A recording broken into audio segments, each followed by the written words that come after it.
అందరికీ శుభోదయం అండి. నంది వెలుగు శ్రీ సాయి క్షేత్రంలో గురు పౌర్ణమి సందర్భముగా మహావిష్ణు స్తోత్రం పాడడం జరిగింది. రచన స్వరకల్పన చేసిన వారు శ్రీ శ్రీ శ్రీ భారతీ తీర్థ స్వామీజీ. పాడినది శారదా చలపతి గారు. వైలన్ చావలి శ్రీనివాస్ గారు. మృదంగం నగధరరావు గారు.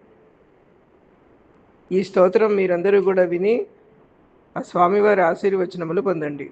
Thank you very much for watching my video. Thank you.